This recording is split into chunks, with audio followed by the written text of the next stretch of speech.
Hey, everybody. We're just waiting on our guest. As usual, there's a few issues with trying to get it together.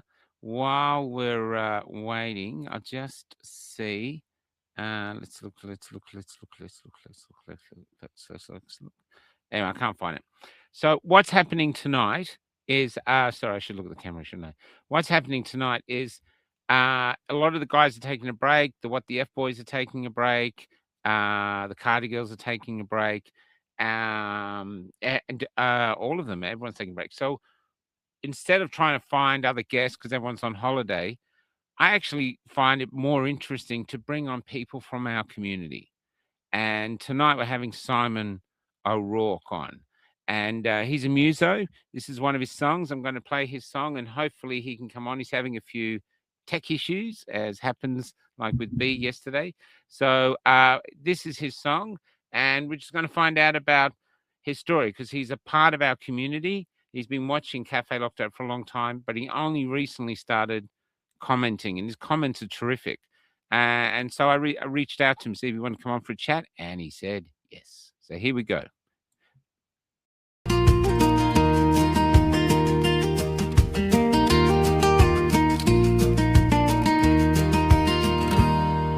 The beggar man met the Queen of Spain, drinking in a downtown dive. She'd sold her crown and her wedding gown. She was all broke up inside. So he sang her love songs that he'd wrote. She said she played guitar, she couldn't play a note. So she drummed on the table out of time. The beggar man, he loved the Queen of Spain as he held her in his arms. She was like a dove with a broken wing. He couldn't do her any harm. As they slow danced to the radio, to all the songs that she used to know, she sang along flat and out of time.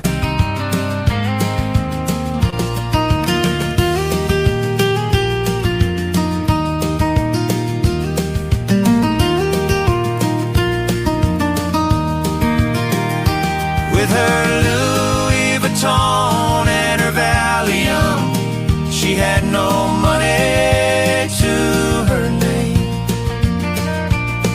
The beggar rocked her in his arms.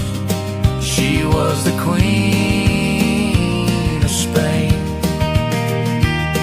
He blew all his dough on a wedding ring, a big gold skull with ruby eyes, but it stayed in the pocket of his old blue jeans, which don't come as no surprise. 'Cause he was just a beggar man. He had no blue blood in his veins. And after all is said and done, she was the Queen of Spain. She was the Queen of Spain. She was the Queen of Spain.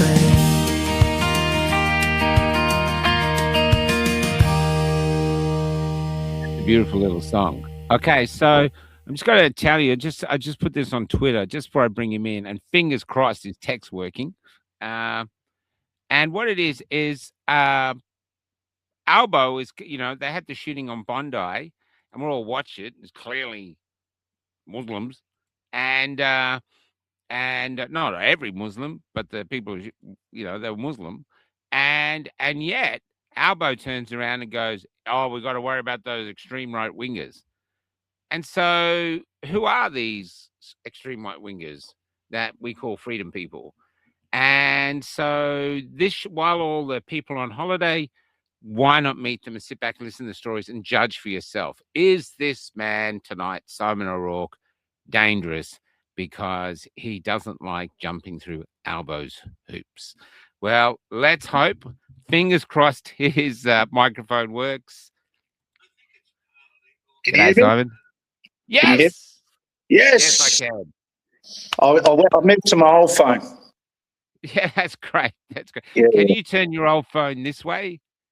Yeah. We've got, yeah, That better? that's fantastic. All right, there Now, we go. you dangerous extreme right winger, you. I am. What you got me right there. I'm a Nazi. Is that human? Is that what's that lap made out of? Come on, own up. I'd give you the salute, but they'll put me in jail. That's right. That's right. We've got to a point we're terrified to change light bulbs. You know, got to go. Yeah, it makes me furious. Okay, I'm going to start with what I'm starting. What were you doing? And then people might get bored of this, but I love it because COVID changed our lives. There was AC and BC before COVID, after COVID. So the other way around, BC, AC. Yeah. What were you doing before you'd even heard of the C word? Where were you in Australia? And what was your life like? Who were you? Well, I was just a tradie and a muso, just going about my business. I didn't ask the government for anything. I just wanted to be left alone. I've never had any money off them. I've just been doing my own thing, making a living, raising some kids, and just minding my own fucking business. And then COVID came along, and the business, you know, the government wants to get into my underpants and into my fucking body, and tell me what to do and push me around, you know, and be a big fucking playground bullies. Why do you have a problem with that? Why can't you just bend over and take it? You know what I mean? What is it? Well, you know, I thought about it. I thought about, you know, bending over and taking it, you know, and taking it right up the arse. But then I thought, you know. I thought, no. I think I think you've gone a bit too far here, Mr. McGowan. You can go and fuck yourself. I said to myself. Oh yeah. So you're from WA. Yeah, WA. Yeah. McGowan seemed to be trying to show Klaus that he was as bad as Dan Andrews. Unfortunately, he was pretty close. But man, your guy was bonkers. He was a fucking psycho. Hey, Michael, can I briefly just fiddle with my phone and get this on Bluetooth because it's very quiet? Can I do that? Yeah, sure. Yeah. Just a minute. Yeah. We're just taking a little bit of tech break here. Here, Jason Cormick. You could replace right wing with white extreme. I have to admit, Jason, last night you almost got to a point where I could not formulate sentences, brother.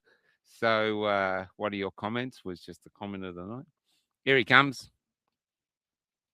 I'm back, but it's not working. I don't know why that is.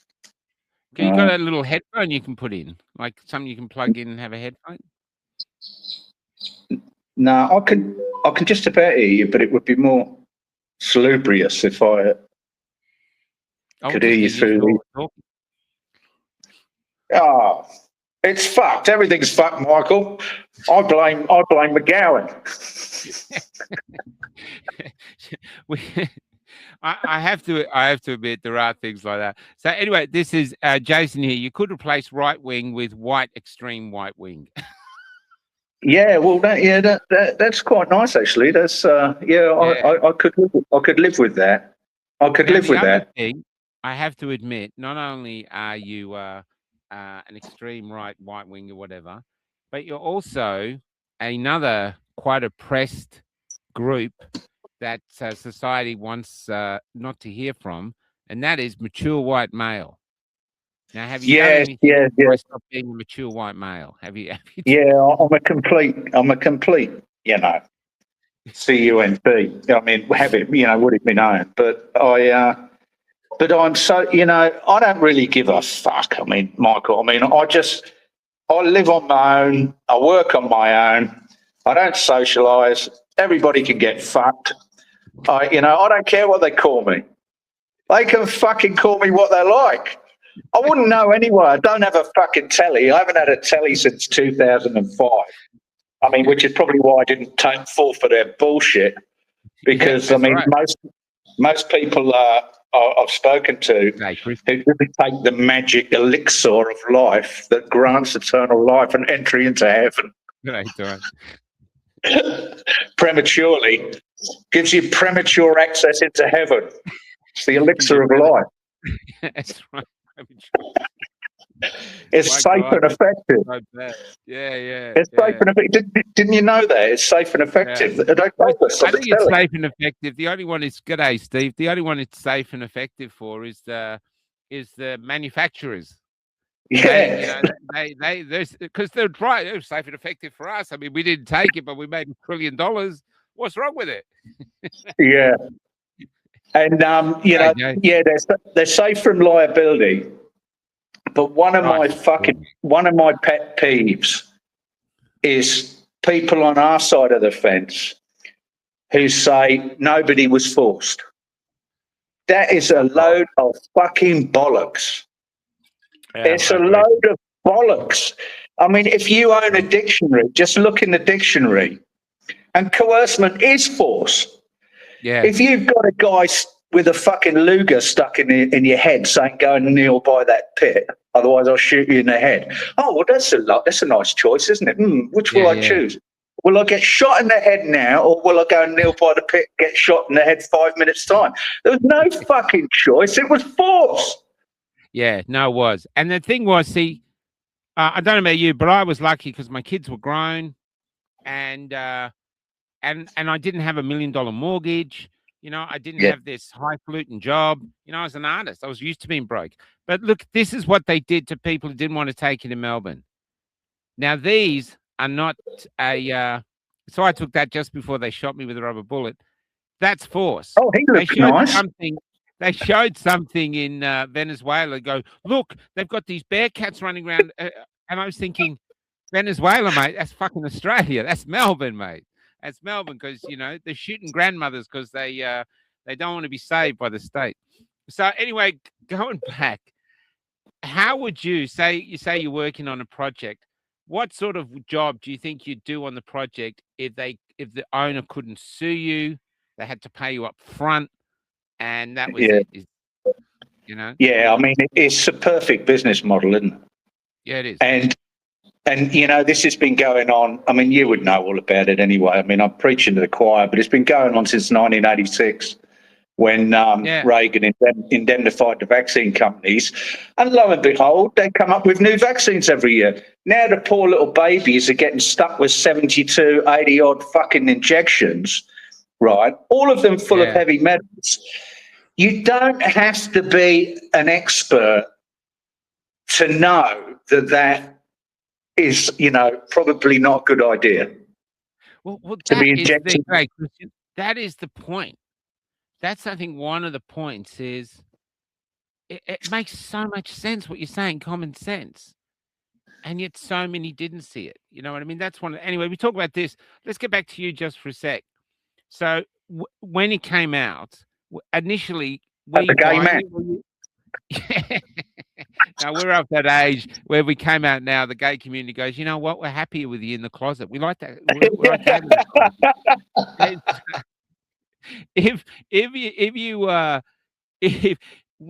When it first happened, did you believe it initially? I just want to see your journey. Did you believe it, or were you thinking, oh, this looks bad? So my journey was, I think it was in December of 2019. I sent an email to my ex, and it said, there's something fucking going on in China that looks like it's going to be big. I said to her, every time you go to the shops, just buy an extra $50 worth of gear and stick it in the pantry, right? Yeah. Because I was watching videos out of Reddit, And we've all seen them now. People collapsing in the streets, people in suits fogging the streets, and and all that shit. People collapsing and dying. And I'd read a book in the 1990s about biowarfare, and the author had said it's not a matter of if, but when there'll be a biological weapons release, and millions will die. And his scenario was that it would be a super flu out of China, right? So when this happened, I thought, fucking hell, this is it, right? And I was expecting like millions of deaths. And I tried to warn everybody, oh yeah, whatever. And but like for the first couple of weeks, I really had a close eye on it, because I thought, well, you got the time between transmission and symptoms appearing, right? So I thought it was a real thing. Yep. But as soon as it began to manifest the reality of it, I thought, well, this is a nothing burger. It's like, and when they started with all their propaganda, immediately fucking red flags started flying up. And when it came to the vaccine, I was just like, oh, give us a fucking break. This is just a joke. What is this shit, right? And they mandated it, which was a big shock, because I thought it wasn't the fact that they mandated it. It was the fact that they were openly committing crimes against humanity in front of the whole fucking world to see. That really freaked me out. Yeah. I thought, I mean, I'm no academic, but, I like to read, and I know a bit about this, and I know a bit about that, and I know a bit about the law, and I know a bit about human rights, and I know a bit about Magna Carta, and I know a bit about, the Nuremberg. And I just thought, they can't do this. This is violating informed consent. They made the law themselves that they can't do it. They made Nuremberg laws. It was their laws. So I was trying to convince friends and family, look, this is fucking out of order. You mustn't take this thing. They're committing crimes openly, like with no apparent fear of being caught. And they haven't been, have they? So that shows you that it's a real conspiracy when it involves the judiciary, they own the medical. Courts. As if you're going to do that with all this power and do everything they're going to do and leave the courts alone so they can just destroy your plan. So, of course, you own the courts. I mean, the judges didn't even have to take it. That's how dangerous the COVID was. If you're a judge, you're completely dispensable. You might get it and die, mate. Well, judges are a dime. It doesn't. Don't worry about it. So they didn't give it to the judges. And then the judges preside over us, who are up there getting in trouble for being a protest because we didn't want to take it. And we've been adjudicated by judges who didn't take it. Yeah. It's fucking funny, but it's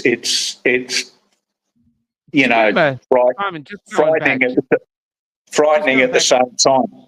Sorry? Just going back just a sec. You remember when you're saying Reddit about the Chinese people falling down in the streets? Yeah. But you remember soon after that, there was other videos coming out. They'd just be up briefly, and there'd be like Chinese people going, it's all a scam, don't take it. And then there'd be police breaking into their apartment. I saw a few of those, and he's sitting there going, hello? Yeah. And the propaganda the propaganda videos of them building a hospital in like 5 days, in China and all that. Do you remember that? That was around the time I'm going, oh, there's a bit of the Jimmy Savile element in this whole thing. Like we're being groomed. And you know what they say about Jimmy Savile, don't you? If you let him put his hand on your knee and you don't smack it off, next thing you know, it's up your trousers. That's right. And that's what the government. Yeah, that's what the government are doing. They're like a pedo. They're probing all the time. What can we get away with? Remember when they tried with the monkeypox? monkeypox, because that always reminds me of that Umbox song. You know, Umpox, because they changed it to Mpox, didn't they? Well, we laughed monkeypox into the Yeah. ether. We just got Mm. on and put monkey faces on because with these apps. Me and Len did one. God, it had about 1 million views. You know, I'm saying, oh, they got a virus, and Len's there as a monkey going, "Did you eat my banana?" Everyone was fucking falling down laughing. And I would eat this banana. yeah, I would. well, he's a muso. He'd probably let you. And there was but there was others doing the same. I loved them, and we just laughed at. They don't know how to handle humor. I actually thought the guy that came up with monkeypox, he's probably in a gulag somewhere, going, you know. Yeah. And so they had sloth. They had a sloth virus, which was so up for jokes, but they got rid of that.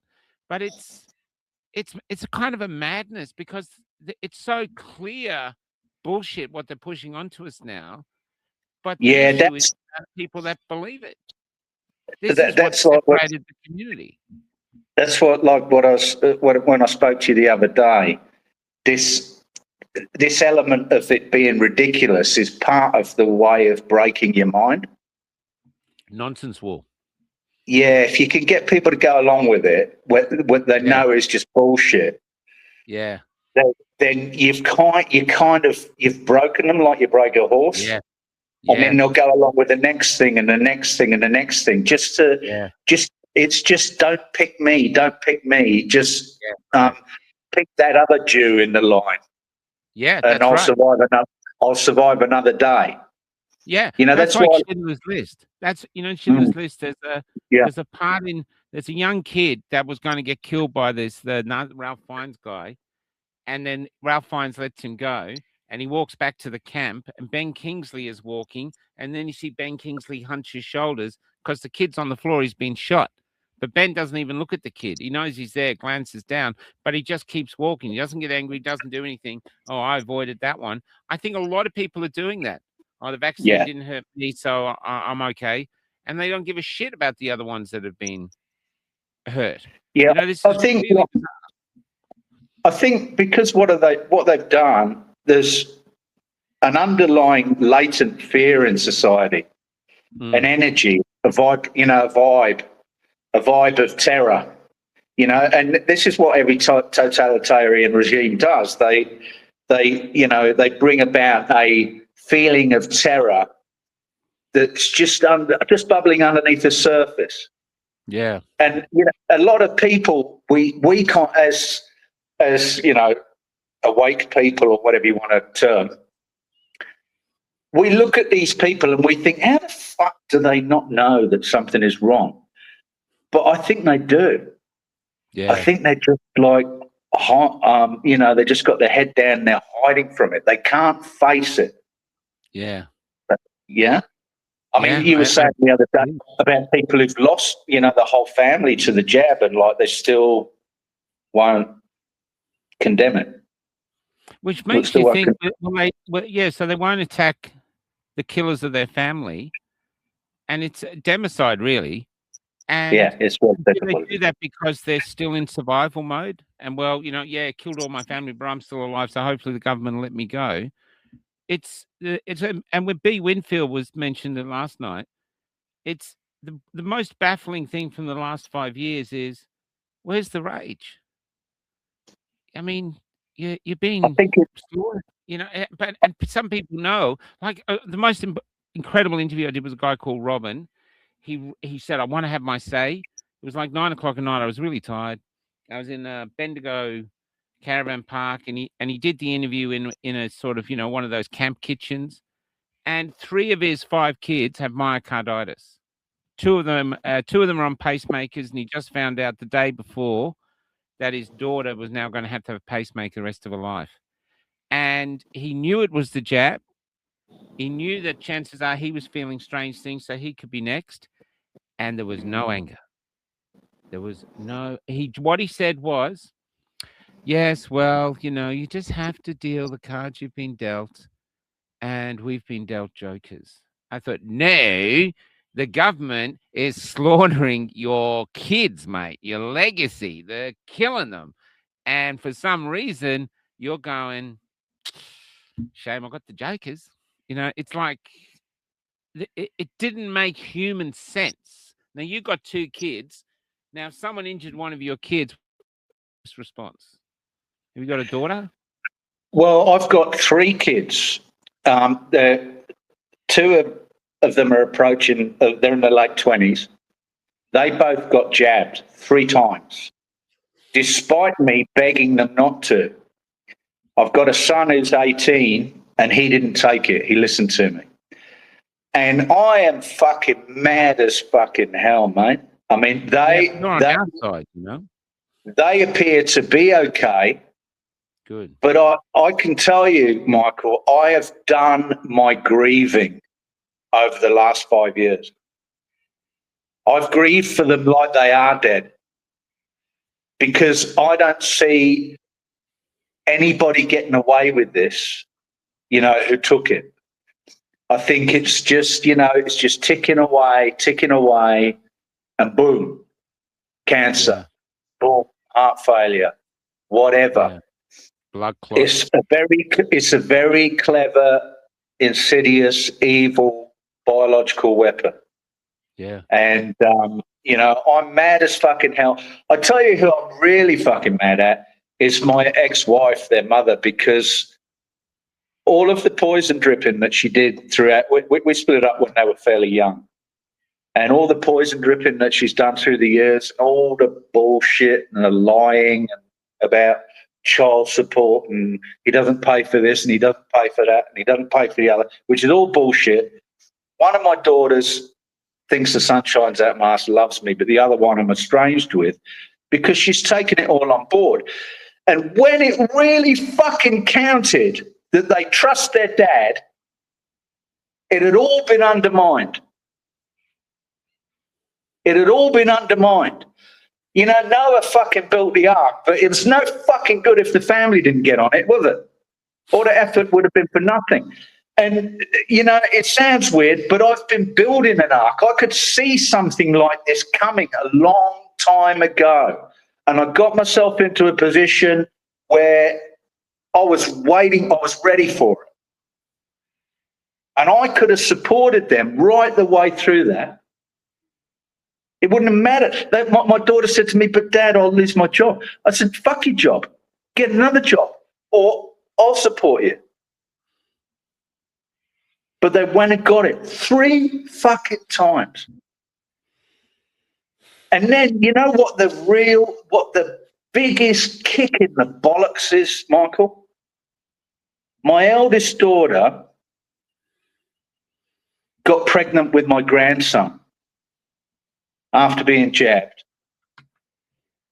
And I was obviously very nervous about it, what was going to happen.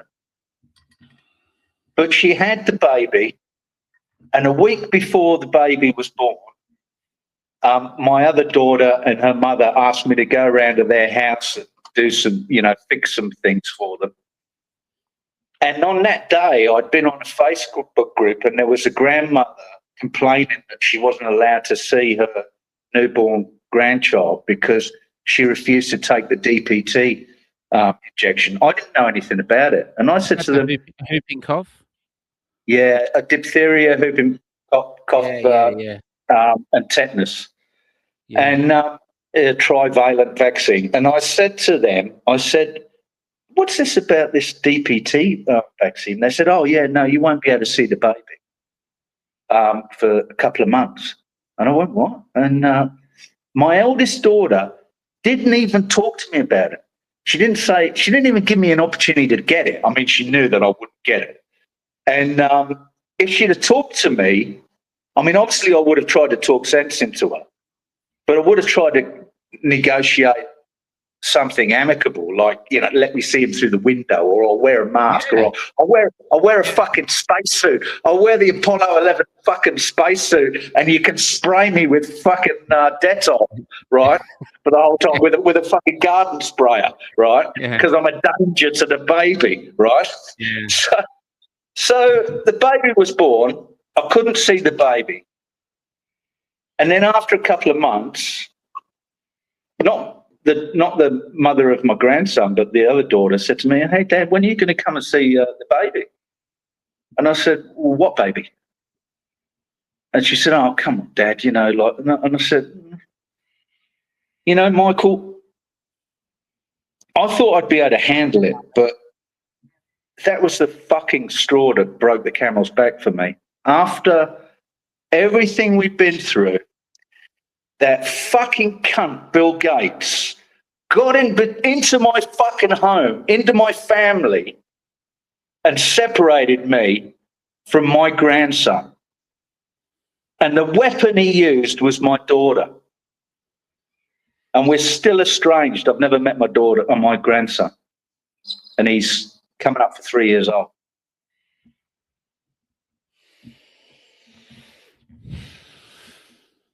And that's what these bastards are doing. You know, and people say to me, "Oh, Simon, you should be the man. You should be the big man and just go around and see your grandson and just do this and just do that." How about my daughter just says to me, "That was a bit rough, Dad, you know, can we sort this out?" No, nothing. Just radio silence. And this is what these bastards are doing to us. We've got fucking 10,000 years of I mean, like I said to my daughters, when you were born, we passed you around like fucking pass the parcel. It was in the fucking 1990s. Absolutely. I mean, strangers would come up. I used to be a waiter when I was younger, and the waiters would come up and touch the babies. Waiters. Yeah. You know? And we were young little sluts. We were getting into everything. And we come up, no one gave a shit. You know what I mean? It's just babies were handed around. It was now, and I hate to say, I'm not putting down what's happened to you at all, but I've had so many grandparents come up and tell me that, and they all break because it's like Christmas, Simon. Christmas in Australia, I'm sorry if you've heard me say this before. Say we were brothers, right? And we couldn't stand each other. We didn't like each other's haircut. And we're coming in, but on Christmas, because we still got a mum, we suck it up and we turn up and I go, "G'day, Simon." And going, "Yeah, Mick." Yeah, and yeah. we grit our teeth the whole way through, and then we leave and know we might see each other for another year. But we do that out of love. Love is more important than our own ego. And it's family. The family is more important than our own ego, so you put up with it. And then Koshi gets on the TV and says, "What are you going to do with your unvaccinated people?" And the other fucking herd, they kicked our community out of Christmas. Yeah. Christmas was a prayer, an Australian prayer to the love of family, an Australian prayer to family. Not God, not this, it was family. And Koshi got them out of their fear. I still see people tear up when they talk about, you know, there was one woman in, I won't go on forever, launching, where's that bloody place we went to? Lightning Ridge. She lives on a property. She had to sit on the veranda because the family wouldn't let her in for Christmas. It's their daughter.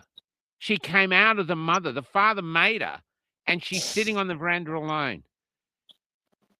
For what? Do you reckon they burn with shame now, these people? No, they don't give a shit. They don't care. They go, "What are you on about? Get over it." Because they don't want to deal with it. It's like what I said yesterday. They've been medically raped. They don't want to deal with it. They don't. And what's in them?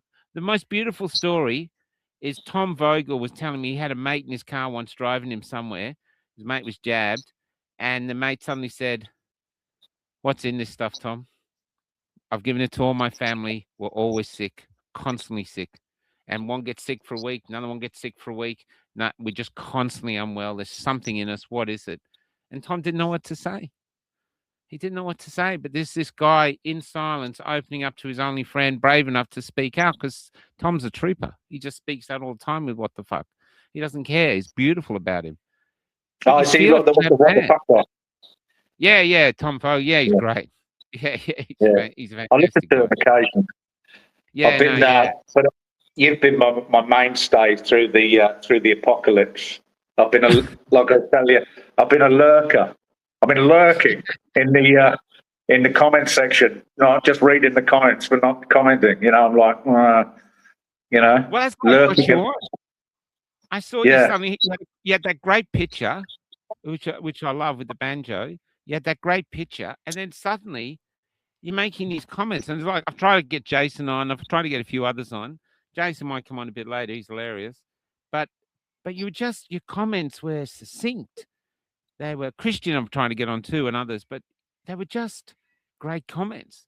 So it was an honor when you came on, because the thing is, this is how the honour's all mine, Michael. The honour's all mine. To be honest, we fight back. This is how we fight back. We're going to say whatever the fuck we want to say, and if you don't like it, fuck off or throw us in jail. That's it. But we ain't shutting up. Look, I'm your consummate loner. I mean, I don't know what loneliness is. It doesn't enter my vocabulary. I'm happiest when I love people, I love visitors, but I'm happiest when they leave. I'm like, back to normality, right? Yeah, now, what the fuck was I doing before they came? And so, but I got this feeling in me that it's time. It's the time to start meeting and connecting with people who've been, in the trenches. Yeah. Because I don't think it's over. I think that was just the opening scene. Oh yeah, great. Yeah, I agree. In fact, I think we're stronger now. I think we're more resilient. I think we're tough, and we've had a few problems, but you remember we've sprouted up organically. No leadership, no brigades, no anything. And one of the reasons of getting you on now is I'll just and getting B and others like this. I've done a few of these now. Is we're being painted as cookers, anti-vaxxers, right-wing extremists, sovereign citizens. And so this is the way of showing Australia, well, look, here's one. This is who Albo wants you to hate. Albo wants you to be frightened of Simon, terrified of Simon. Don't worry about the Muslims shooting up the beach. That's an aberration. Just because, and but really be frightened of Simon. He's the real threat to a democracy and all this because he likes to have his own opinion and he doesn't need people. He can stand alone. We can't have that. Yes. We need everybody sucking off the tit of the government. You have to be look, like the piglets with a big pig. That's what Do you remember a few months or last year when Four Corners did that show on sovereign citizens? Yeah, man. Yeah. Right. And they linked sovereign citizens with anti-vaxxers and then domestic terrorism, right? And said it's only a matter of time before these people get violent. And then, like about a week after that show, the Attorney General, I'm not sure if he was the state Attorney General or the federal one. I think it was the federal one. But he came on. He was interviewed on ABC as well, and he was talking shit about sovereign citizens and how they were a danger to everybody, and they're going to cause people to lose confidence in the state. Well, I've got something to say to him. It's not us who are causing a loss of confidence in the state. It's fucking you and what you fucking did. You poisoned people with a fucking biological fucking weapon. Yeah. Now, if that doesn't make you lose confidence in the state, you're fucking nuts. So I want to say that to him, sir, Attorney General, right? I'm not a fucking danger to Australia. You are. Yeah. I'm minding my own fucking business, running a business for 30 years, never asked the government for a fucking red cent, right? Don't go to fucking hospital, never ask for fucking anything. And you want to say that I'm a danger to this country? You need your fucking bumps read, mate. You're a fucking idiot. Go and live in fucking Cuba, will you? Yeah. Do us all a favour. Well, look, you got to think of Epic, right? Now, initially, the police commissioner of the ACT said, there was about 6,000 or 10,000. He lied. He lied to the Parliament in the Senate thing. So he lied. When were we covering Paul's truck case, Michael and Paul in their truck? Yeah. We were covering that. The police themselves on the stand said there was thousands there, hundreds of thousands, and one said, "Oh, there was 1 million easy." Yeah. So these were in charge of that parade. So they would have been the one who told the police commissioner, "Oh, there's thousands," and the police commissioner decided to lie. Unbelievable. So, but now it's on record, and in that Sovereign Citizen documentary, that fella said it was the biggest protest in Canberra history. So they now have come out and admitted that there was at least 1 million people there. How many stores were looted? How many shops were burned? Was any police officer manhandled? Nothing. We came there with love. We came there with decency. We came there to say common sense. Listen, guys, I think it's okay to bring out the vaccine for those people who want to take it, but those who don't want to take it, why don't you just leave us alone? If we die, we die. We're sick. It's our problem. We don't need you in our veins. You know what I mean? That's right. And that's it. And but we're good people. We're good, you know? Well, look, it's not only good, but the salt of the earth, right? Cometh the hour, cometh the man. You don't know the quality of a man until you put him into an ultra stressful situation. That's right. Right? A life or death situation. Then you see who's got the balls to stand up. And the fucking women have been fantastic. I mean, there's 100%. way more women. Yeah. And, I talk to guys all the time who took it. I talk to guys all the time who took it. And they're like, what could you do? I've got a fucking mortgage and all that. And I'm like, well, how do you feel about it now? What would you do if they came up with another jab that you got to have, otherwise you can't have your job? And that's where the anger is, Michael. They all get really angry, and so they can fuck off, right? Yeah. They feel like they've been had big time, and I think. Yeah, I agree. Sorry, go ahead. I think they're the great hope. I think the normies will win this war.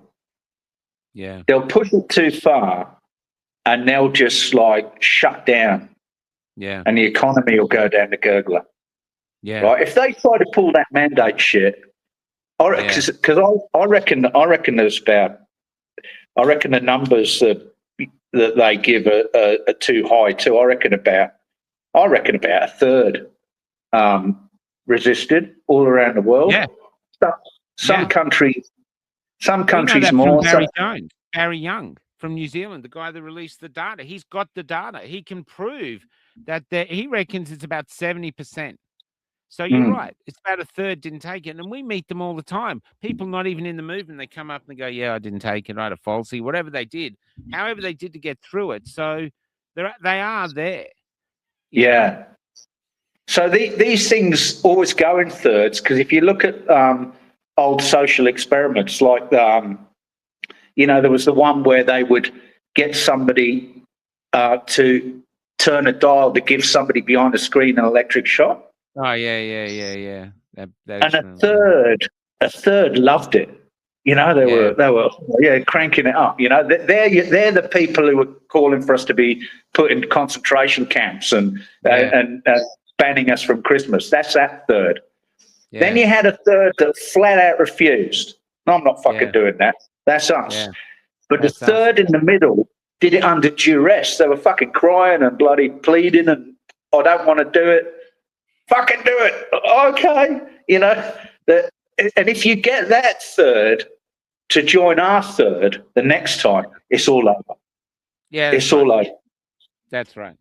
I think we saw that in The Voice, the vote for The Voice. I think that was a protest vote against the government. They didn't have a camera in their face. No one threatened their job, and they got there and they wrote no. What they really wrote was fuck you. That's what they really did with their tick. And Albo, and there they were pontificating about, oh, you're racist, oh, you're this, fuck off. Yeah. So what they were saying when they put their no cross on the paper was, hey, I'm a Nazi, and I don't give a fuck. Who knew? I remember when we were in when we had we had a good joke in the early marches in Melbourne, the really early marches, where people were calling us Nazis. We're marching through the streets of Melbourne, and they're going, "They're Nazis, the Nazis."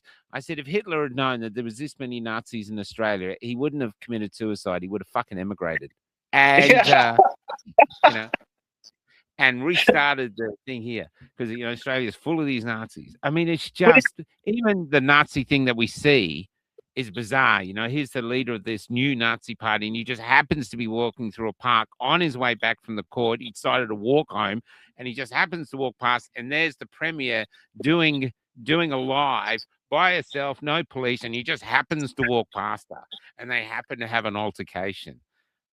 Yeah. It's like that with those marches for the immigrant. They labelled them immigration marches, but government overreach marches.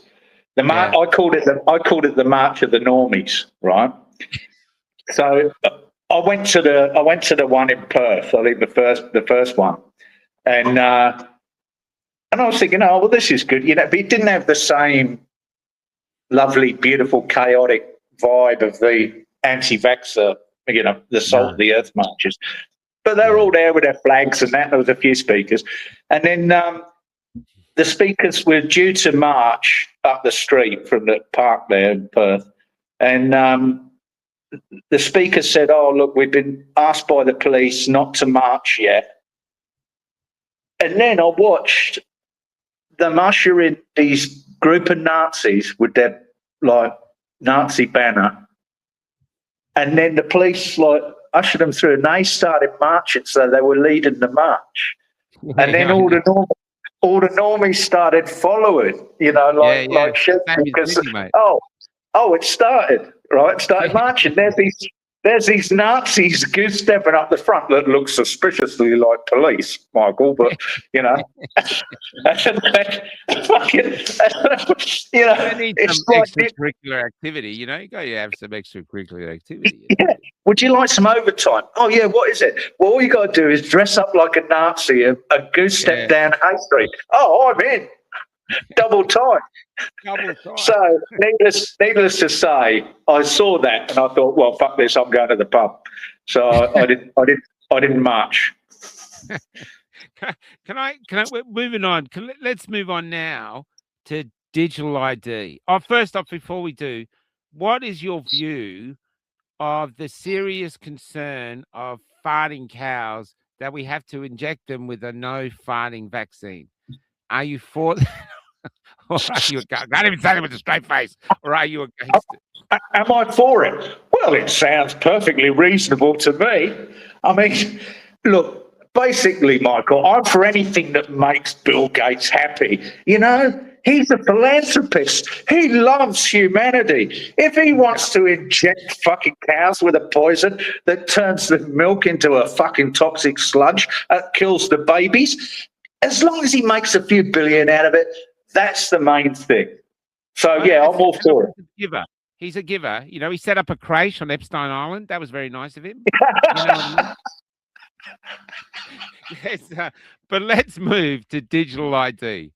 What is your thoughts on digital ID? Are you for it? Do you think it's going to make your life easier because, basically you don't have to worry about privacy anymore because the government knows everything about you?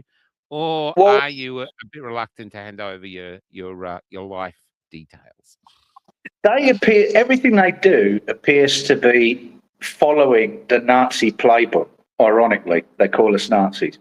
Yeah. And when they were cataloguing the Jews, IBM came up with a punch card system. So they knew where they all were, and they knew how many there were, where they lived, etc., etc. And it could be read very quickly by like a primitive computer. And they used those cards to ghettoise them, right? And then from the ghettos, they took them to the camps. This is just a high-tech version of that system, right?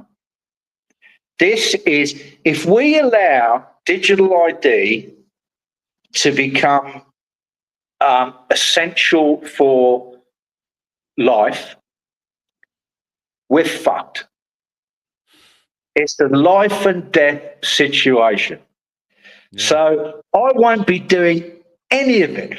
I don't give a fuck if I lose every fucking dollar I got, my house, my fucking underpants, and my cock falls off. I'm still not getting a digital ID. They can fuck off.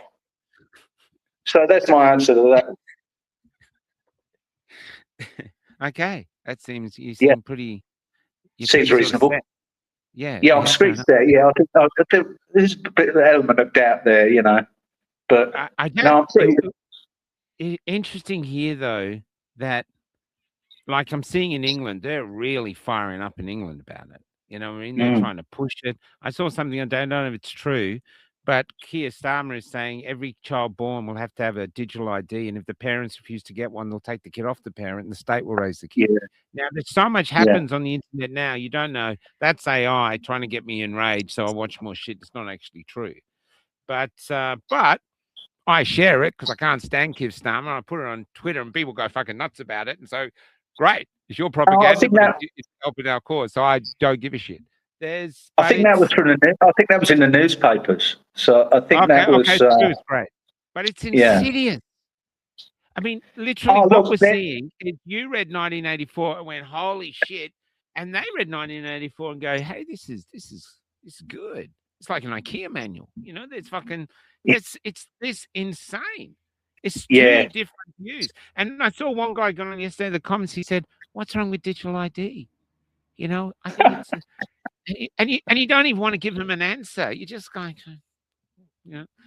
They're So, out of yeah. control. I had nearly $10,000 seized off me just before Christmas for refusing to give biometrics, and I couldn't access my own money. Well, And, tell us the whole story. Is this from a bank or what? Yeah. So what it was. So I've been working for the last like 5-6 years for a retired farmer.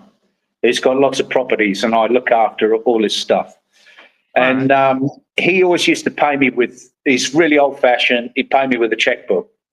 And last year they stopped checks, and trying to get paid. It's like 6 months, you know, since I've been paid. You know, because he's got no checks.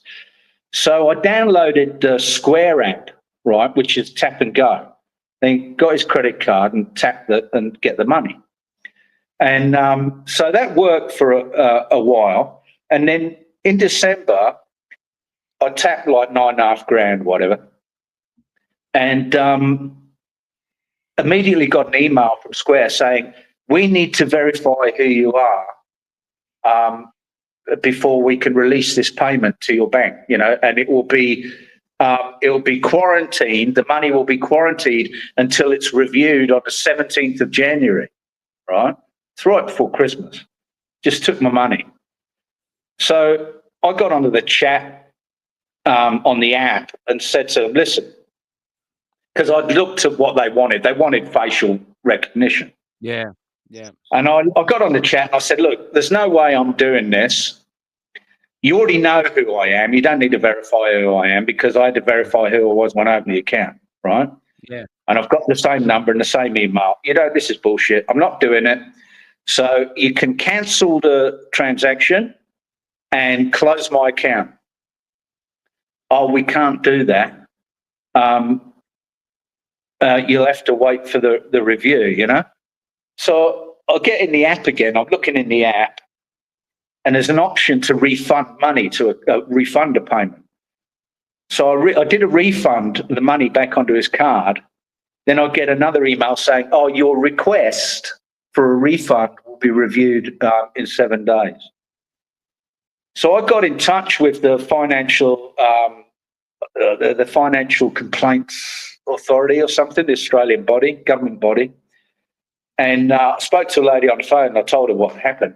And she said to me, they did the same thing to me, but the bank I've been with for 30 years froze my funds until I gave facial recognition. And I said to her, this is just like the vaccine. This is just like the vaccine mandates, isn't it? You don't have to do it. No. But if you do, hang on. You there? You frozen? We frozen? Yeah. Am I back? Yeah. Yeah. Yeah, that's It- exactly right. Yeah. And she agreed with me. She said, yeah, she said, I work for the Financial Complaints Authority. They did it to me. And it's exactly like the vaccine mandate, she said. Yeah. Yeah. If you don't do it, we're going to ruin your life and exclude you from society. Yeah, that's right. Yeah. That's right. So anyway, eventually I Tell got the these money. stories. Do you know what I mean? Like I did one young guy's MyGov got hacked. The story went apeshit. There's another guy wants to come in, how his life has been destroyed because his MyGov has been hacked. He can't get into it. They don't care. They just want compliance. Just comply. Yeah. Just give in. And they don't realize that there is a group of Australians, a group of human beings who don't like being fucking bullied. We learned that in school. If you're being bullied, No, you don't comply. Otherwise, you'll No. never see your lunch money. if you look at this from the perspective of a democide, like you said earlier on, Yeah. they don't give a fuck about anything about it. No. They're just gonna print money and do outrageous shit until we're all fucking dead, and then they're going to emerge like into this wonderful safari park of a world, you know, and have it all to themselves. You know, they could have killed the next Mozart, right? The next Picasso in that last round. Yeah. All the things that they enjoy, fine art, music, you know, champagne grown in a particular region, whatever, you know, all the fine things in life, they're killing all the people who create that. And they think Yeah. they're going to have this beautiful utopian world with them in charge, and the world is a safari park, and fucking wild deer and wolves coming up to their door, and they're gonna, yeah, they're fucking nuts. They're nuts. They're just so full of hatred. They think that what they're all going to get along. Nebraska. Yeah, yeah. It's look at this. We've got Metal Mouth. G'day, Metal Mouth. It's almost 4 a.m. here in Omaha, Nebraska. Hey, that's really cool that you're from Nebraska. Hey, I'm in. I actually don't know where the fuck I am. Where are we? We're heading to Broken Hill, so we're near a river, and central west New South Wales. And Simon here is in Perth somewhere. And if you want to know where he is exactly, just call ASIO. They've probably got his details. Yeah, And, bucket. yeah. Now, let's move to another subject because I played your song first. I'm going to go out with your song. Now, how long have you been a muso and what got you into music? I just picked up a guitar when I was about 16, and You could do it. You could hear the yeah, tones. I've just been playing ever since. Yeah, but I've always been more of a songwriter than a performer. I do perform, but it's, you know, it's not something that, to some people it's like their lifeblood, but Yeah. to me, I find playing other people's songs in pubs to drunk people a bit boring, you know, Yeah, unfulfilling. I'd much rather be creating, you know, songs, 100%. writing. 100%. Yeah. So Yeah. that's what. But there's lots of different types of musicians. You know, there's people who play for the Philharmonic and they can sight read music, but they can't play by ear or write anything. And there's, you know, you go to the Philippines and there'll be a little guy in the bar who can play Jimi Hendrix better than Jimi Hendrix, but Yeah. he can't do anything else, you know. And then you, Yeah. and then you, On a guitar and he then made you've himself. yeah, and then you've got guys who are not particularly talented musicians, but are great. You know, a lot of people like Johnny Cash. I mean, he's not a great guitar player by any means, and not a great singer, but people love him anyway. That's the curious thing about. That's the curious thing. I love him too. But that's the curious thing about music, is that it stands on its own merits, whether it's a virtuoso or a 5-year-old singing a song. Yeah. You know, it's got its own. I think the best example is Dylan. See, I listen to copious amounts of Dylan, and you got to admit he's not the greatest singer, but you think he's not the greatest singer. He's not the greatest singer when you think of, you know, the great singers. But man, he can tell a story. He can Oh, really, yeah. I love you know, Dylan. I and mean, I love him. and it's the same with Johnny Cash. You know what I Yeah. mean? He just holds you. He just grabs you, and you're just sitting there, and they just get in. Leonard Cohen's another one. You know, that's a big Yeah. fan of Lenny. You know, and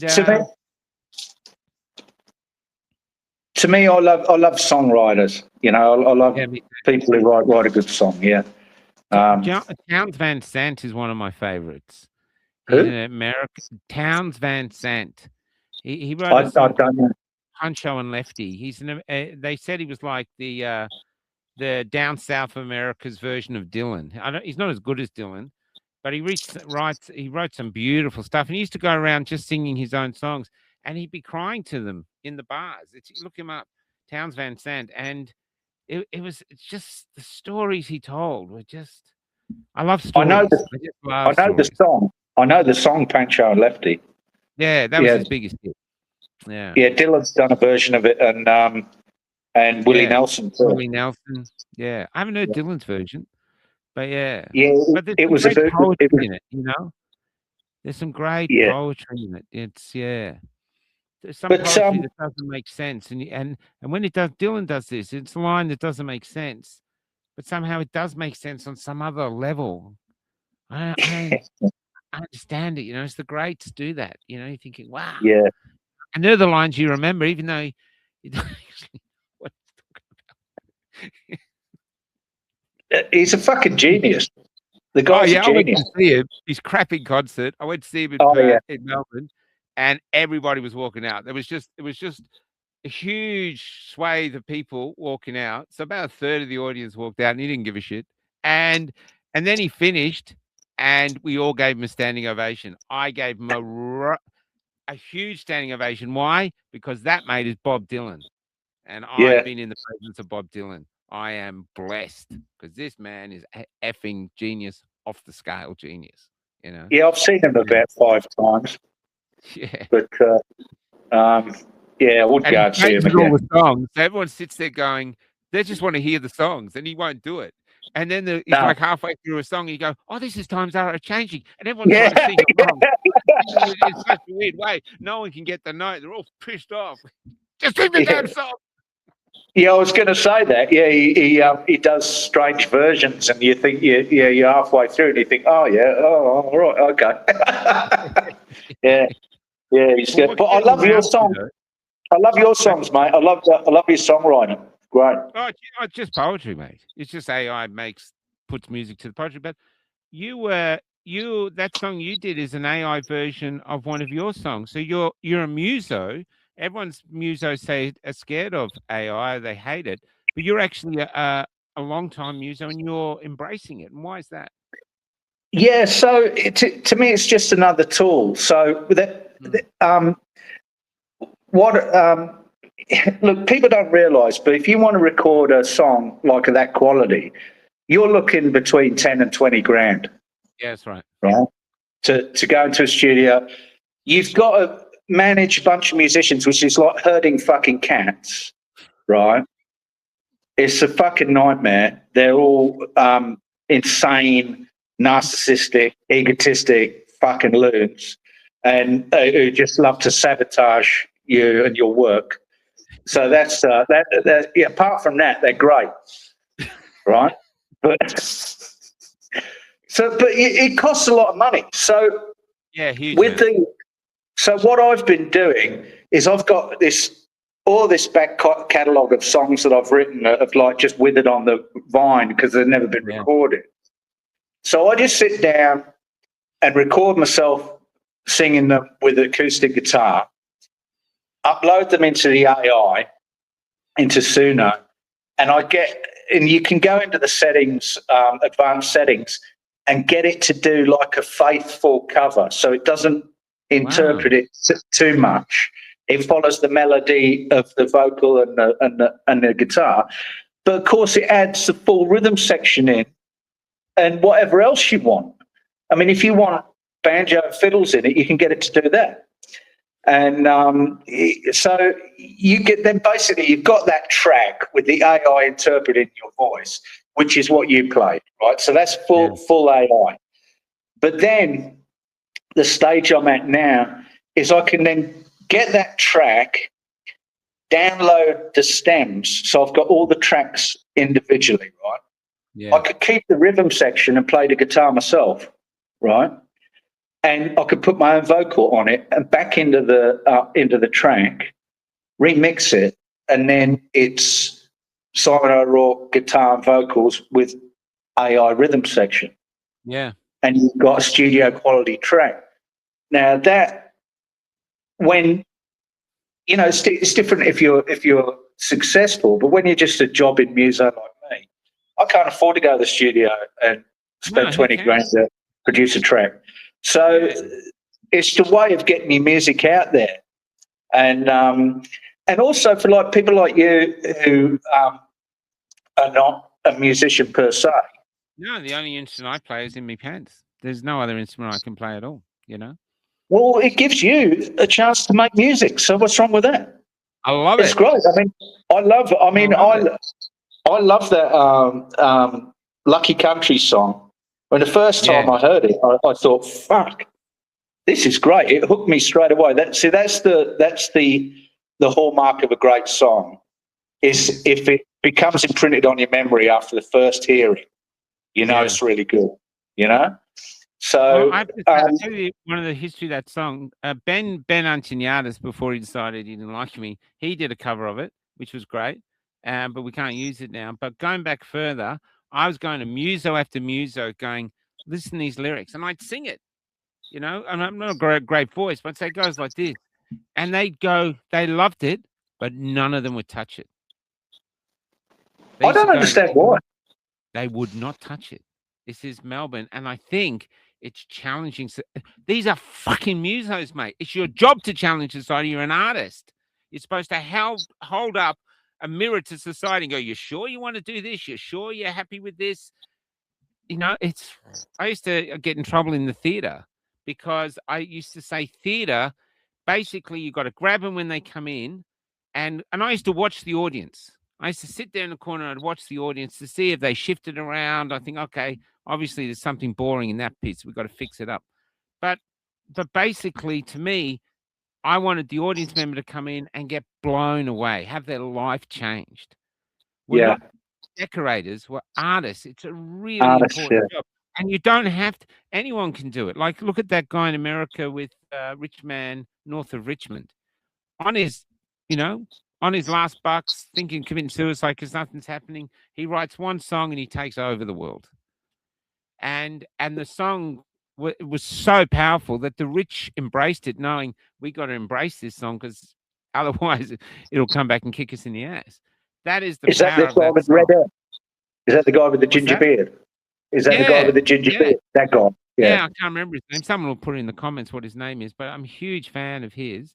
And I just love stories in songs because right now humanity is under attack. They want us all to think the same. And I know we look the same, but because when I was bringing up the picture, Kelly needs glasses, and she looked at your picture, she says, "Is that you?" No, he's much more handsome than me, taller, better looking. And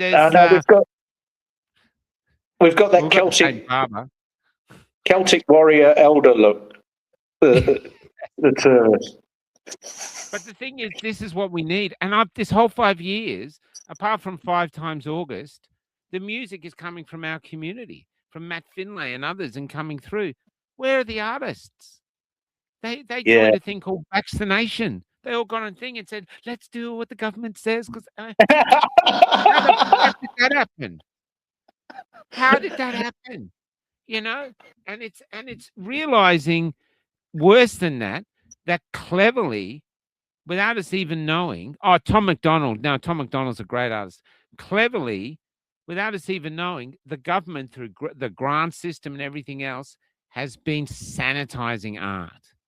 That's why when I was doing theatre in Victoria, we'd go to tour and we call it theatre and they go, yeah, we got a play. They go, look, we don't care what the play's about. Do you have funding? And we go, yeah, we got some funding. And they go, we don't need funding. We can do it. And then they go, is any gays in it? Lesbian? We can't have it on unless there's a lesbian in it. They'd say that. They didn't give a fuck what the play was about. You should say not only what the play was about, And I've got nothing against lesbians and gays at all. I mean, I've worked with them most of my life. The thing was though, this was how they were controlling culture.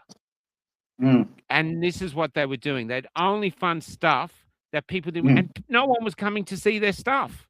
And I was invited to this gathering. Sorry if anyone's heard this before. Invited to this gathering to do of all the theatre owners in Victoria, some in New South Wales, some in Perth. And they wanted, one of Perth was in Mandurah, I think. They had a question for me. They wanted to do a speech. And I thought I was a minor speaker because they never actually reached out to me. I turned out to be the featured speaker. And what they wanted to know is what we were doing right, because we had audiences. And we weren't woke. We just did stories, and the story was the most important thing. And the actors were there to tell the story. That was their job. Not to promote wokeism, not to promote this, just to tell an effing story in a search for who we are as humans right now. And so they get me up there, and before me, every other speaker was like this. So we've been getting the Indigenous population down, and they've been doing with the local other people, and this, and they'll pay, oh, you're so good, and that's how. And I was sitting there going, and then as I realized I was the featured speaker, and everyone they come up and they go, here's a bottle of wine, thank you for doing a great presentation. And then the main guy introduces me, and I'm thinking, holy fuck, and he goes about, oh, Michael, we've got Michael here because we've been pulling Michael, and he gets me up and says, Michael, one of you could answer a question here. We've been pouring millions and millions and millions into theatre to these people, and nobody's coming, and you don't get any particular funding from us, and yet you're filling theatres and living as a playwright. I wonder if you could fill us in of what you think is happening. And I said to him, I swear to God, I said, can I have that bottle of wine now? Because you're probably not going to give it to me afterwards. And he was like, huh? And I got up and I said, okay, you know what the problem is? The problem is you. You're boring. We're artists. We're meant to be punks. We should be rattling the foundation of society and getting people up, yeah, like One Flew Over the Cuckoo's Nest. Not being propaganda artists for the government. Now, there was about 40 people there. Half of them were fucking furious at me, and they just hated me. But the other half, mainly blokes, were going, I think what Michael said is the most brilliant thing we've ever heard. So I did get me a bottle of wine, but I was never invited back. And we never got to go to these theatres. They didn't want us there. And I realized they're controlling art. They put art down, but what they really know is if you want to get people moving, if you want to get them fired up, if you want to get them to remember how human they are, art is the way. Yeah. Tell stories. You have someone dies at you might never read a poem out in your life until your father dies, and then you get up at the eulogy and you write and you speak, if my father said this to me when I was young, and you read the poem if, or something else. And that's it. Poetry is one of the greatest tools. I know you'll relate to this. It's one of the greatest tools for uncluttering your soul. Yeah. You can get all this sitting there, and you get a right poem, and even if you can't unclutter it, you can still make flowers from the shit of a situation. You go, yeah, it's bad. My girlfriend left me. I feel like shit, but man, I got this great song. It's a great tool for all of us. You don't have to be. This is why we always should be creating. A lot of cultures, they don't even have a word for art because everyone's allowed to create. Just create is normal. But, here it's like, oh, it's a hobby. What's your real job? But your real job's being a sheep ready heading to the abattoir. Well, do a few doodles on your way there.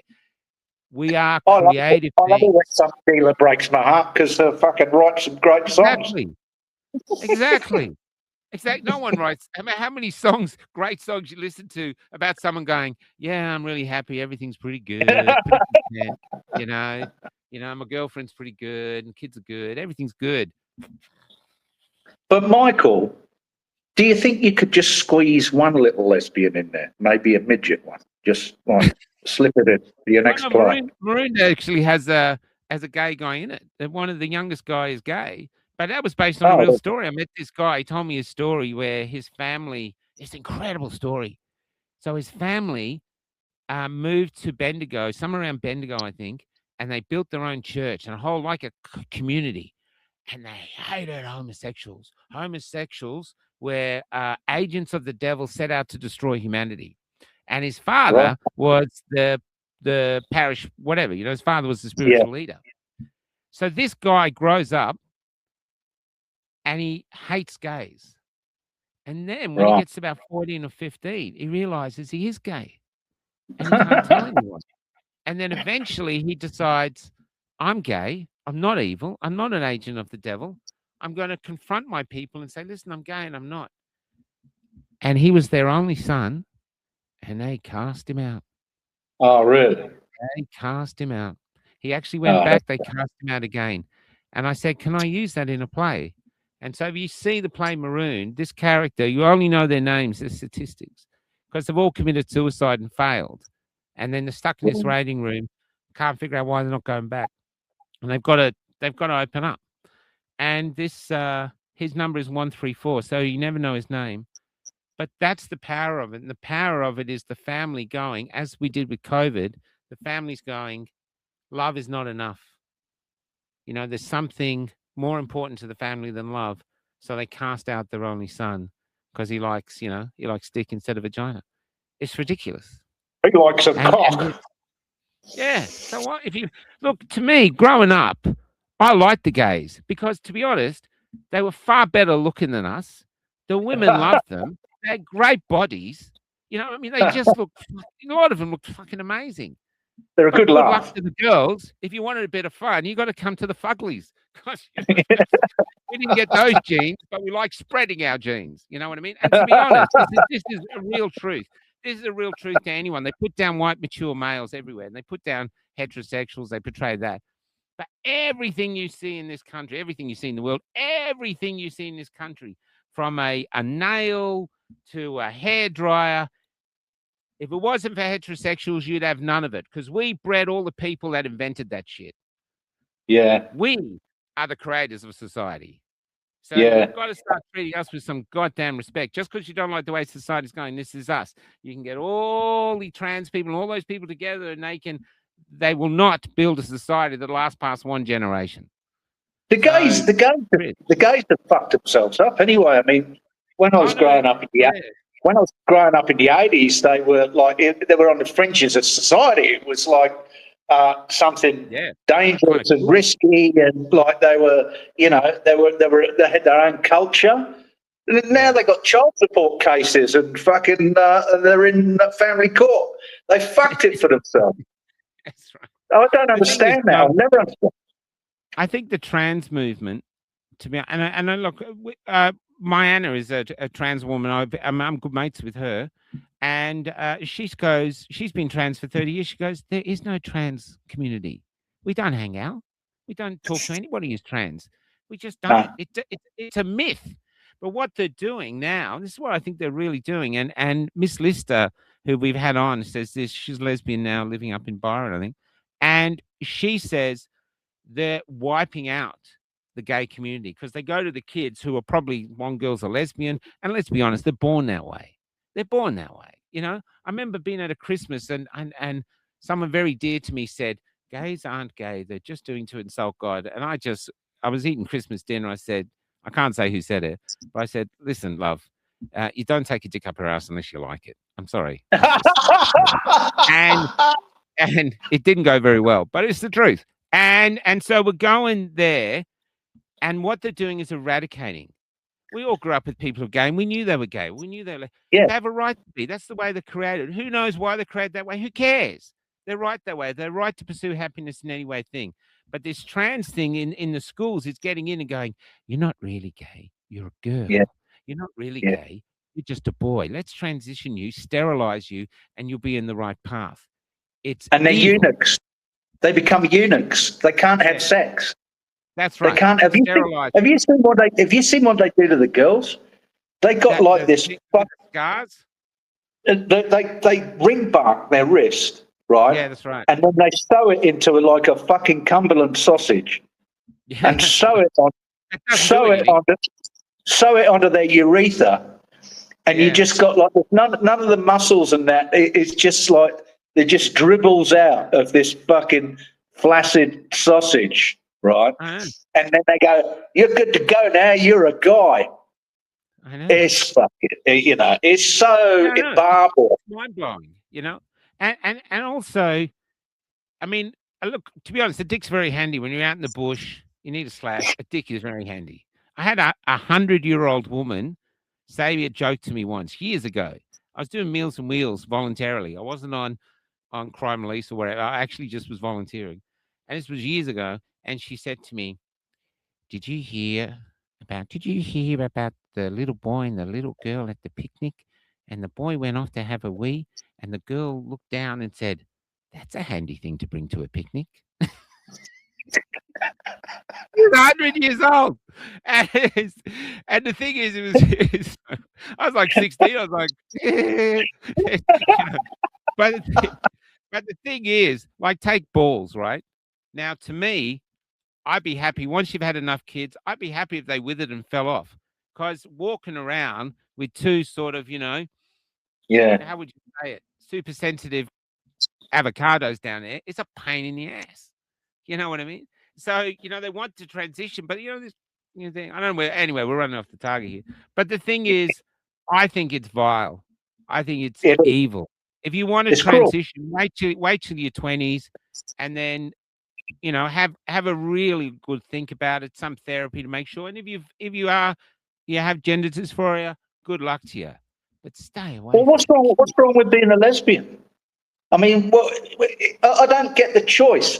You can be a lesbian and have a sex life with women, or you can get disfigured and not be able to have sex at all. It doesn't make sense to me.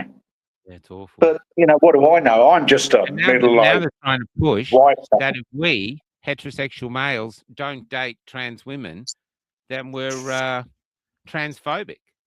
Fair enough. I'm transphobic. I'm not dating a fella. I'm not dating a fella who's been renovated. Sorry, not my thing. I like him, good friends, and I wonder what it's like, but not enough to actually, go out on a date.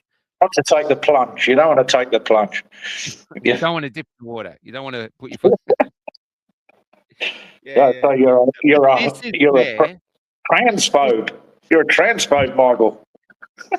But this is where we are. They're dividing us. They're just trying to shame us, like just for being human, just for having an opinions. This is why it's so important that someone like you comes on. You've been incredible tonight, Simon. And if some people don't like what you say, well, and that you've offended some people, tough fucking luck. Get over it. Sticks and stones. I hurt your bones, but names will never hurt you. That's right. That's right. And I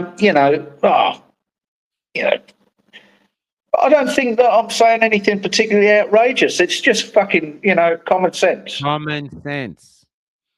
This is what I think we are, Simon. I think we're common sense protectors. I think common sense is what they're after.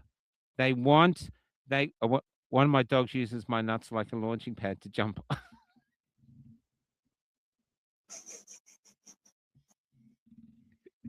Oh my God. I'm going to see that all night, Jason. Thanks very much. Stuck in my head now. I hope it's not a Great Dane. Anyway, there's a where were we?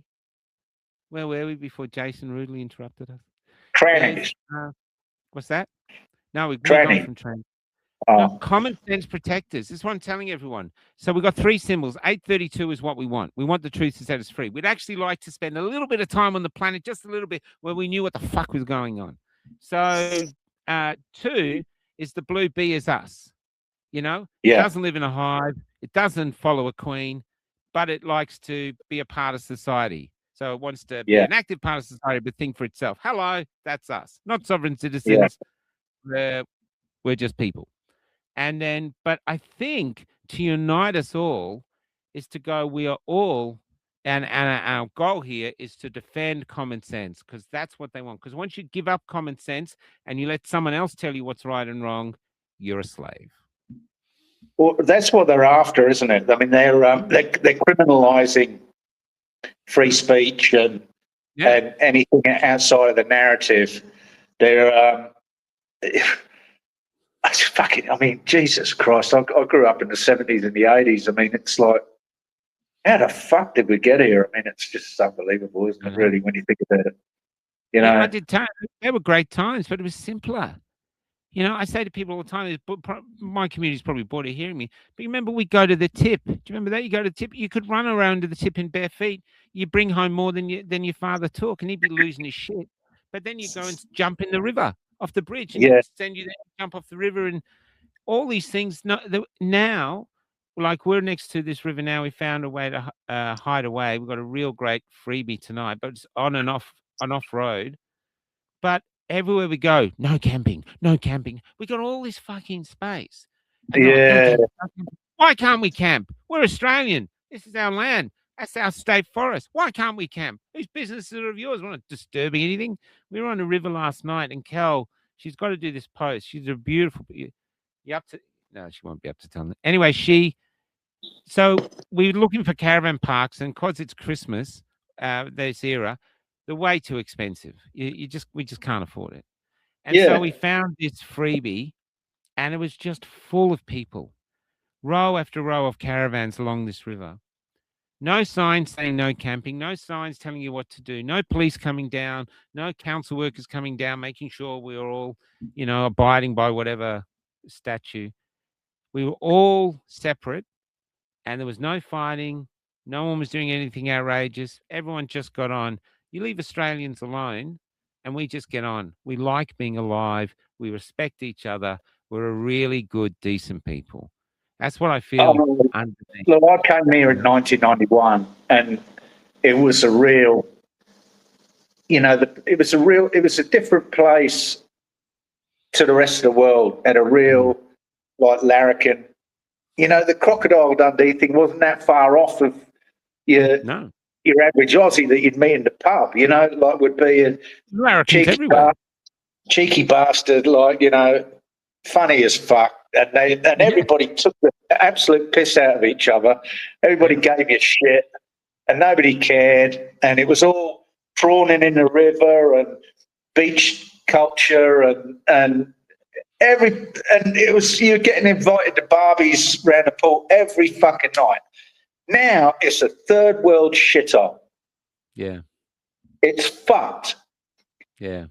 It's just fucking homeless people everywhere in Perth. I mean, I live in Bassendean. Oh, yeah. You're from Midland, aren't you? Well, you were from Midland. I lived a few places, Freo, and then I was married to another woman. She was a really lovely woman, but it fell apart. That was in, not Maylands, somewhere near Maylands. I can't remember. Anyway, there's, it's all a bit of a blur. I was in Freo too. But like, Bassendean's full of homeless people now. Yeah. I mean, we went to this town today. What was that town we went to? Dubbo. And the river is just full of homeless people. And a woman came to meet us. I'm going to talk about her in a rant coming up.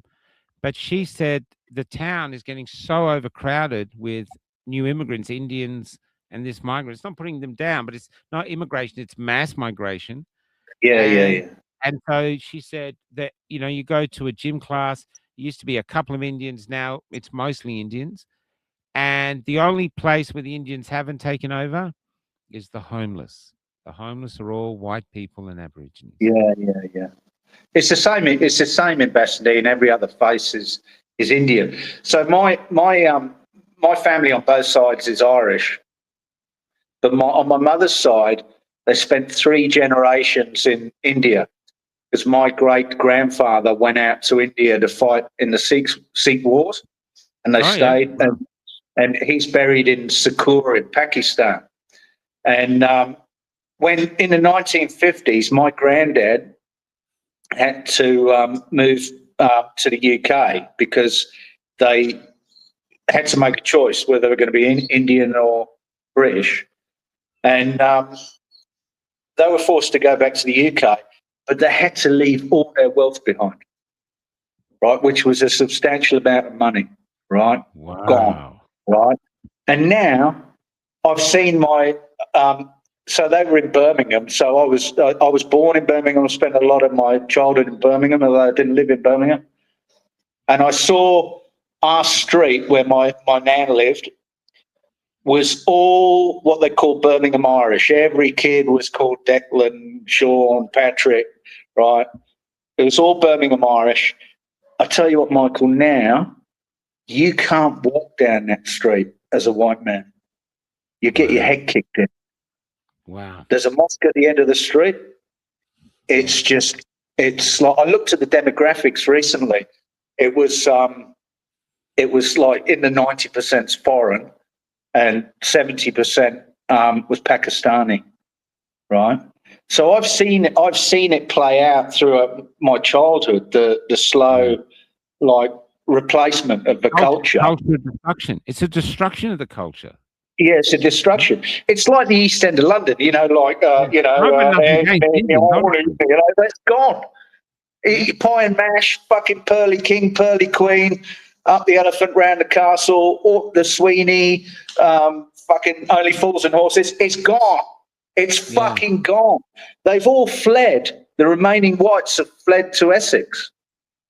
It's Pakistan now, the East End of London. Right? Can you imagine going to Pakistan as a white community going, we're going to set up our own community here, mate? You know, get these mosques out of here. It's going to be Christians and whatever, wherever we do, we're going to, they wouldn't stand for it. They go, F off. They wouldn't stand for it. But we're allowing our entire cultures to be destroyed and transformed into where we have a great chance of becoming second-class citizens in our own country. And you see that with the homeless people. Oh, yes, look, they're out to get us. But you're just saying that. There's a load of shorts, you know, I think on Facebook or YouTube, of this little ginger young Scots guy in his kilt and all the gear and the bagpipes, and he goes, we're culturally taking over Pakistan. He's in fucking Pakistan, like getting on the train.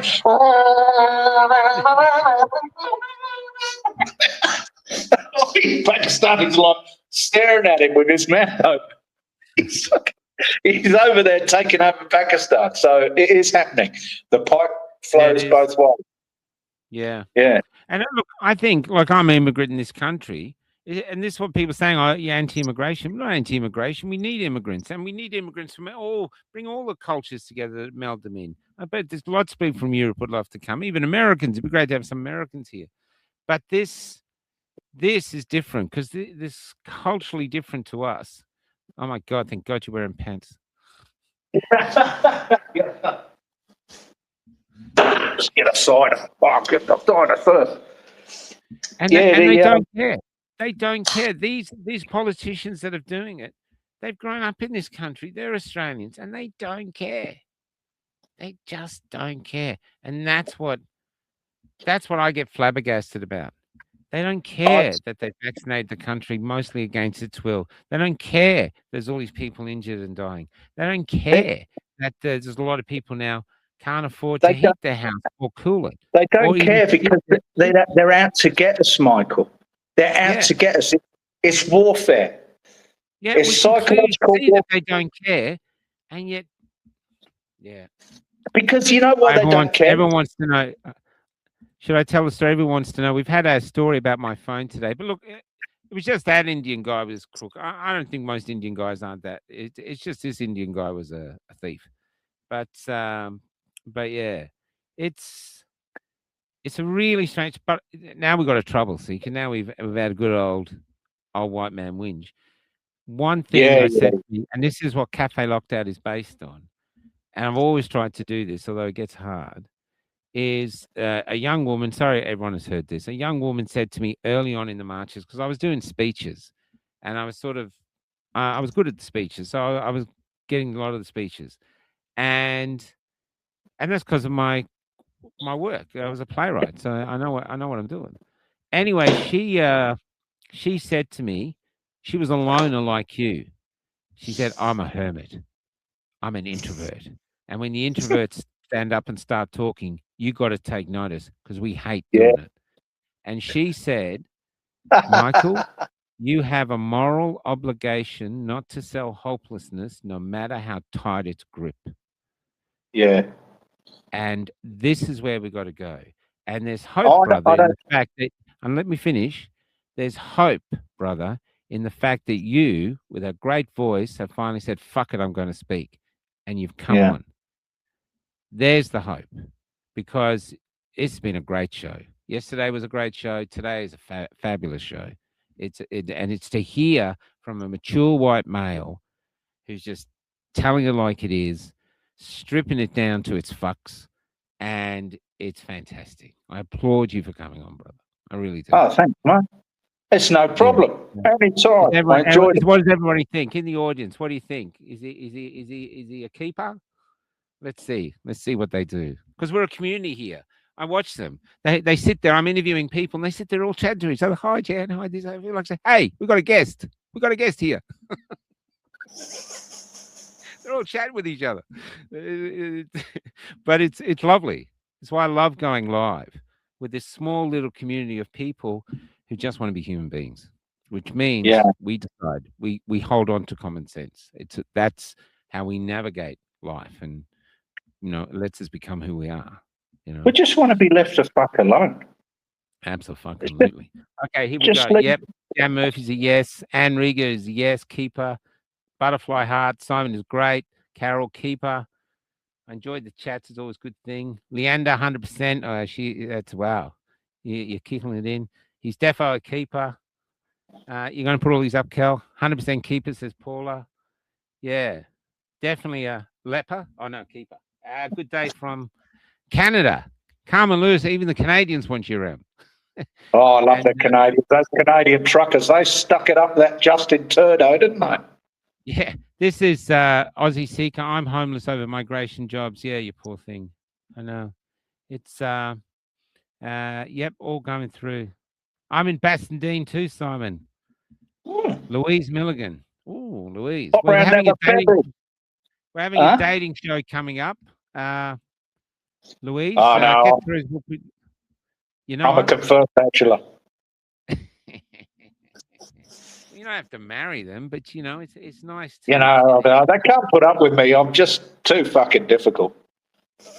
Oh well, yeah, I'm a bit difficult. I don't know how Kelly puts up with me, to be honest. Yeah, this is great. This is great. I think we will get you on again. I think it's, to me now, I've been telling everyone, I'm not a journalist. What we are now is we speak. We're the ones that are not frightened to speak in a time where the world is falling quiet out of fear. And they are. Yeah, they are. A lot of people are afraid to talk, aren't they? Yeah, they are. They are. They whisper now. It's like they're killing the larrikins, and that's what you are, mate. You're a larrikin. You know, you might have. It's in you, and it would have been the same in England. He's a lad. That's what it would have been in England. This is it. I've got a lot of family in Galway in Ireland, and oh, really? They were all anti-vaxxers. One of my cousin Mary, she likes a drop to drink, and apparently she was running in the shops with no mask on and swearing like a sailor at the people. Which tickled. Yeah. No, I've got a cousin in Ireland, but he in his street, he said everyone complied. He was the only family that didn't. He told me this great story. He said the neighbor next to him complied first, went out, get everyone vaccinated, and he was telling my cousin, he says, Sean, he says, you're crazy, this, you're bad, you're this, and then this guy just up and died. Just got sick and died, and it's amazing. He got the safe and effective shuttle to heaven, the elixir of life. Translated it into the afterlife. Eternal life he got, as promised by Mark McGowan and Mr. Daniel Andrews. Yeah. Yeah, it's amazing, isn't it? And I'm going to call it a night and get thing. Mate, thanks for coming on. I'm going to go out playing your song. Unless you want me to play The Lucky Country, up to you. Your choice. Well, I missed it when you played it because I wasn't on the first time. So I'd like to hear it on the old internet. My song, if that's all right. Because I haven't heard it. Oh yeah, absolutely. Yeah, let's hear it. It sounds great. So you send me some images. I'll put your photos over the top of it. And this is it. Now, can you tell us, is this song about a girl you lost, or you just made it up? It is. It's the last woman I fell in love with, the beautiful Rosemary Gonzalez, who was Spanish. Spanish. She was 50% Spanish royalty, 50% Aussie bogan. And she used to say the most delightful things to me. Like she would say, I love you and you steal my joy.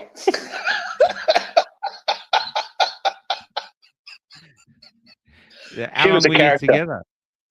Oh, not long. It was one of those, look, Michael, it's only the cluster B borderlines who fall in love with me, mate. They're all- You don't know that. You don't know that. Can you play both, Michael? Can you play both, Michael? Okay. Well, we might. We'll play the first one first. I just got to see where it is. But I really liked this song. I thought it was really beautiful. And yeah, so it's all about me. Yeah. Well, that's it. You're an artist. Who else are you going to write about? You know what I mean? Yeah. So yeah. I only, All right, I only write about women and booze. That's the two subjects. That's it.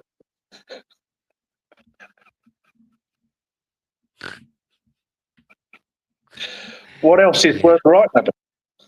Yeah. Anyway, I have to say we travelled up today from just below Dubbo. We had an incident with my wallet, which you can find out on Facebook. That was pretty funny. And but every time I'm on the road, Cal and I are just wanting to stop and take pictures. We even saw American bison today in a field. You know, American bison. Yeah. Yeah. And I looked at them and said, fucking immigrants. Taking over the paddocks. Anyway, g'day, Thelm. And but it's beautiful. This country, and the one thing it has is space. There is so much space. And we've got our community fighting over little parts of bricked up air. It's so much space. You know, you just sit there. We don't even have the radio on. We're just looking at everything. And the space, the vastness gets into you. You love it. Yeah. You know, that's why we love Camping Rough here. You know, got the generator going and we're all by ourselves. We'll go out tonight with stars above us, you know. Shit, Cal's skinny dipping in the river as usual. It's becoming a habit for her now. And it's just so lovely. You know, we spent a few days the other day with 2 or 3 days where we didn't actually have a proper shower. It was just swimming in the ocean, swimming in rivers. It's great. And this is our country. You know, and everywhere you go, they're fencing it off. They're signs everywhere. Don't do this, don't do that, don't do this. This is like, you know, we even had one sign in this tiny little lay-by and it said, "You're under surveillance." So I pissed on the sign. As if I go, here, here's for your Christmas video then. I look forward to meeting you when I'm in Perth. We'll be in Perth. Yeah. We'll get there. You'll have to, like I said, I've got a big house, so come round for dinner and stay the night and have a shower. Yeah. Great. Look forward to it. I look forward to it. Anyway, okay, guys. Now listen. While we got Simon here, if you've been watching or this, or you know someone who wants to speak, and they don't have to even have a story. It's just who are we as a people? They're trying to portray us as sovereign. All the bullshit. We know it. So let's show Australia who we are. Come on, tell your story. And go, yeah, I'm here. I've got a right to be here. And this is my story. Simon, you've done it beautifully. B yesterday did it beautifully. We've had others on doing it as well. And this is what I like. So if you do want to actually add to the protest or to the struggle, one of the greatest things you can add to this struggle where they're trying to make us useless eaters and non-player characters is to show the world who you actually are. Because you're the gift. You're the gift. I'm an arsehole. But you're a charming asshole. Yeah. That's what my mother said. You know what my mother said to me? She said to me, I remember once years and years and years ago, shit was going down as it always does in my life. And she said, I said, what do you think's going to happen to me? And she said, you know, Michael, I think you're going to have a very interesting life. Little did she know. Little did she know. Good night, everybody. So this is a song. It's called, what's it called again? The Queen of Spain. The Queen of Spain, written by Simon, and he does it with AI, but it's all bits and bits. So anyway, here it goes. Queen of Spain and the Lucky Country for Jan. Maybe Jan, Lucky Country coming after it. And something's moving outside my bus. I don't know what it is. Anyway, so good night. Look forward to meeting you, Simon. Thanks for coming on. That was fucking great. Stay in the background. I'll have a chat to you afterwards. Cheers, Okay, mate. here you go, guys. This is Queen of Spain and then the Lucky Country. See ya.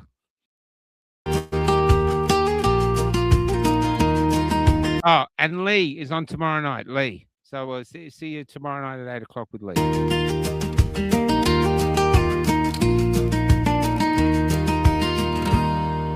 The beggar man met the Queen of Spain,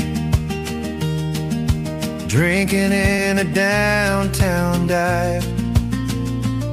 She'd sold her crown and her wedding gown. She was all broke up inside. So he sang her love songs that he'd wrote.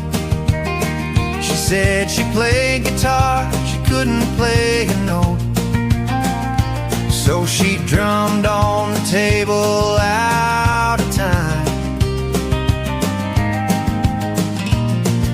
The beggar man, he loved the Queen of Spain as he held her in his arms. She was like a dove with a broken wing. He couldn't do her any harm. As they slow danced to the radio, to all the songs that she used to know, she sang along flat and out of time.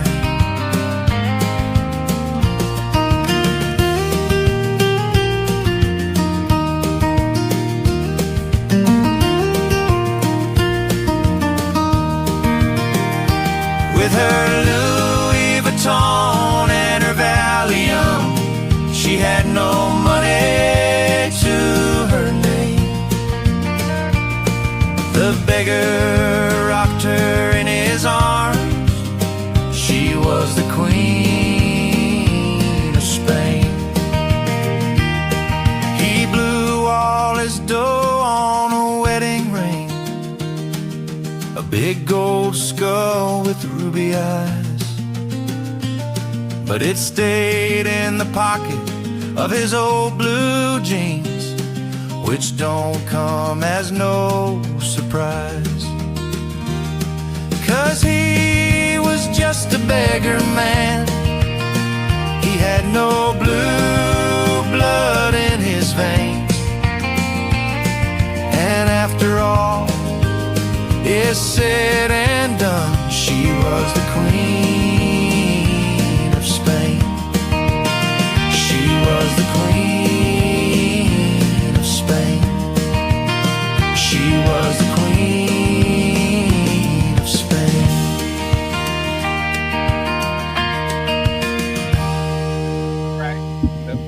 How great is that song, eh?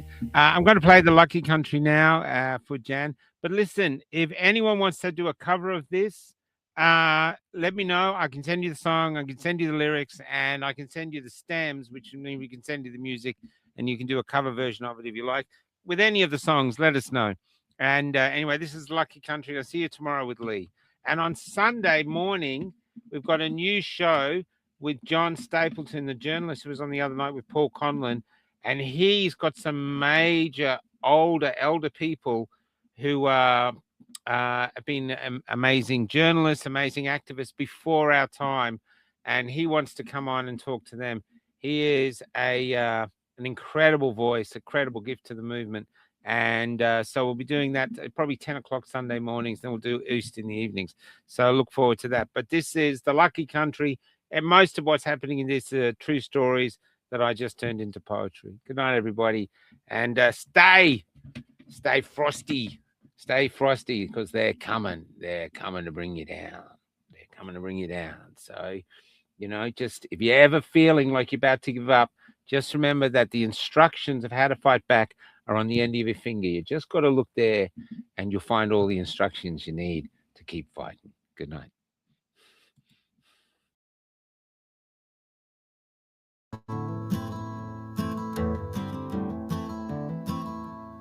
Well, when I met Jesus Christ, he was almost 10 years old. And he was helping his mother push a trolley full of all they owned. And because they couldn't find an inn they could get in, they were heading to the city and leaving Bethlehem. Couldn't you perform a miracle? I'm out of them, he said. I tried turning nothing into warmth, but it just made my mother cry. It just made my mother cry. Mary Magdalene has become a man, and tonight he's old, and she has been riding my tram. Now it's late and she's trying to sleep beneath a poster for a bank. Your dreams are important to us as it bathes her face in gold. Come give us your natural gifts, we make wealth from toil. Come pretend for history's page that we're advancing our straight affair. Let's pretend that we're all advancing our straight affair.